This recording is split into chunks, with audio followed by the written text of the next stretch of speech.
That's the basics. Okay. Introducing yourself is what we're going to talk about.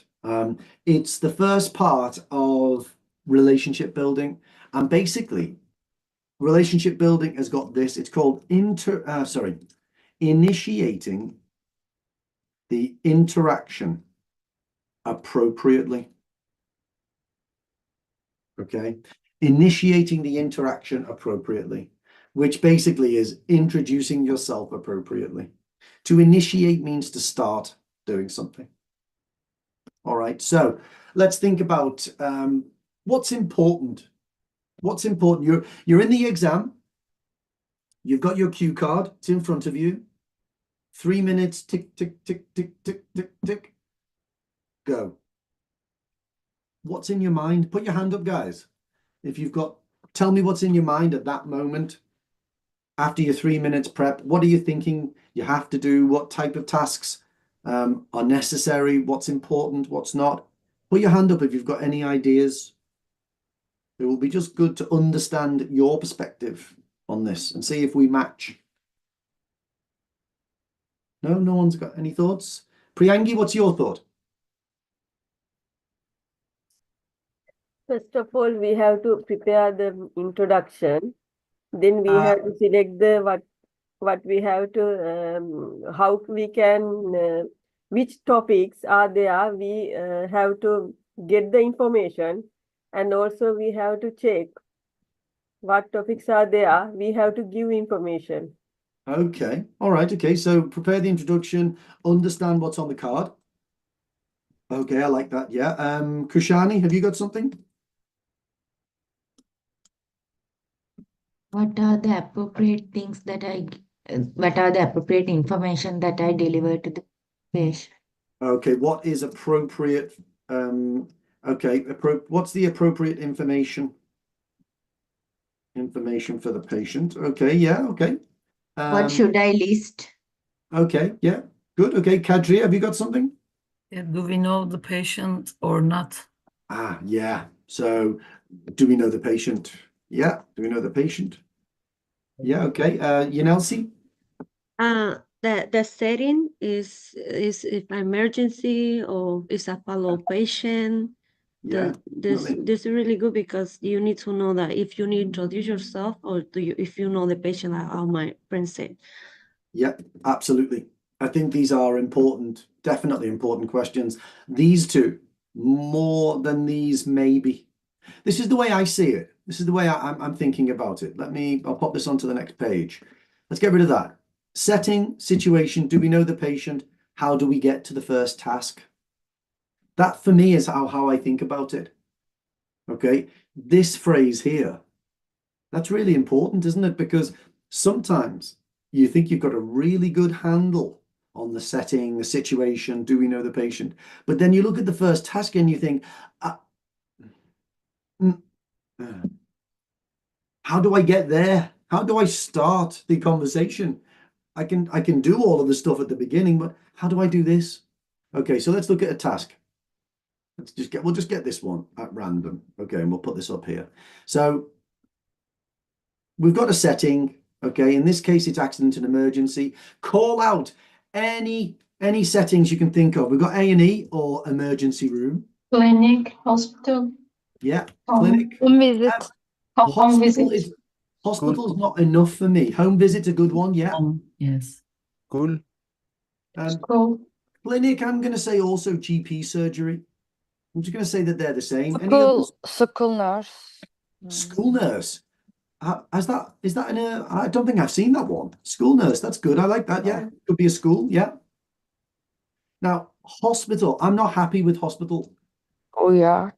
Because A&E is obviously a part of the hospital, but there are other places in hospitals, aren't there? What could they be? Ward. Could be a hospital ward. Can you think of any others? Suburban ICU. general practice. ICU. Suburban. I suppose it could. That's a hospital ward, though, isn't it? An ICU. Emergency. Emergency. It's not really a ward. I suppose it is a ward, but it's not at the same time because it's public facing and it's a bit different to a ward.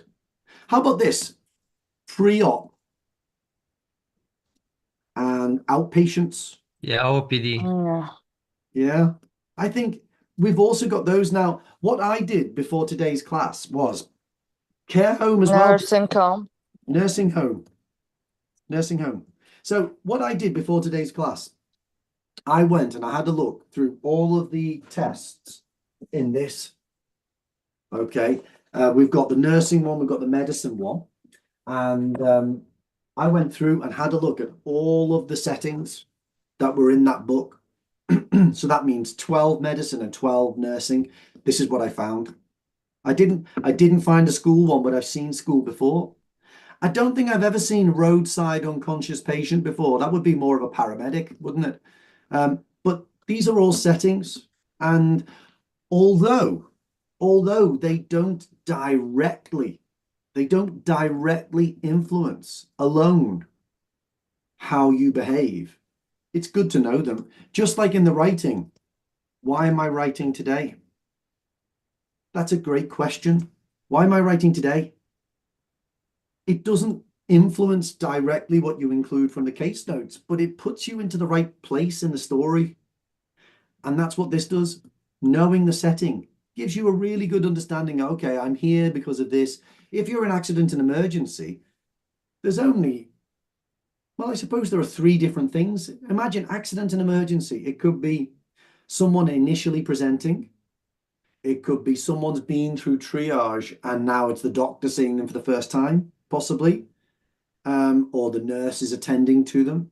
Or it could be three. They're fine and they're ready. They're free to go. So it just sort of puts you, for me, it puts me into the context a little bit better. Of course, obviously, we need the situation. Situation here explains what's happening. It gives you a full sense of the context.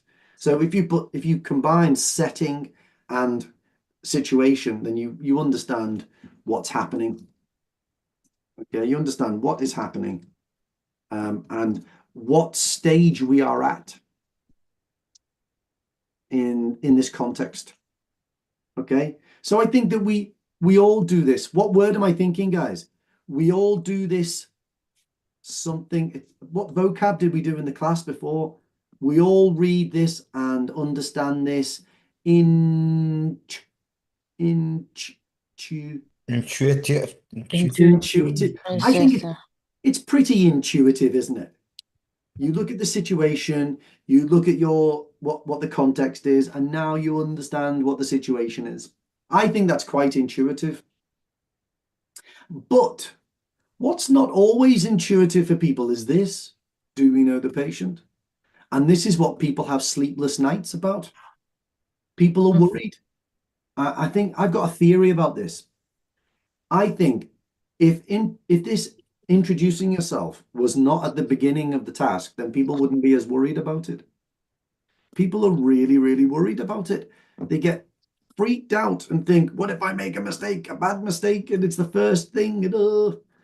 But it's only the very first indicator in relationship building. It's just one small part of one half of the criteria. So do put it into perspective. If you make a mistake with this, we can solve it. Okay. As long as the rest of it's okay, that's not going to have a big bearing. Plus, you've got two conversations. Maybe one of them you get it right and the other one you don't get it right. Okay, at least you demonstrate it in one of them. So this for me is important. Okay, this will affect how you address somebody and how the conversation starts. Okay, so we need to understand it. We will look at this in more detail. And then it's this. How do we get to the first task? Sometimes after we have initiated properly,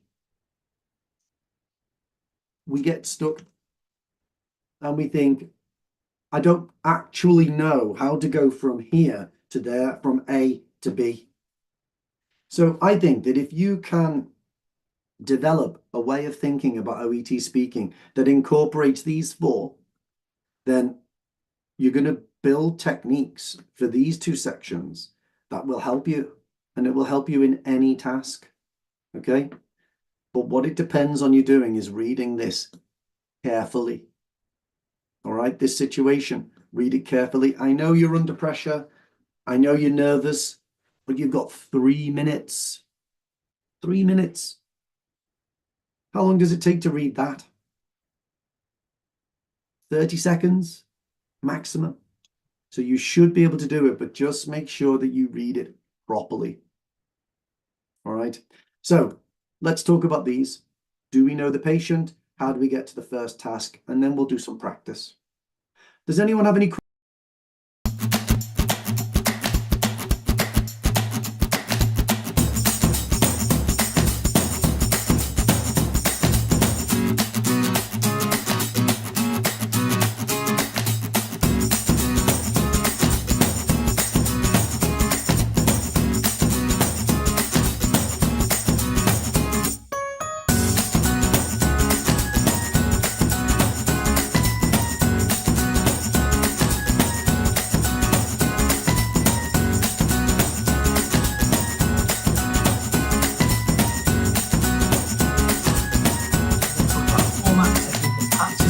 This is the usual formal structure for these types of classes.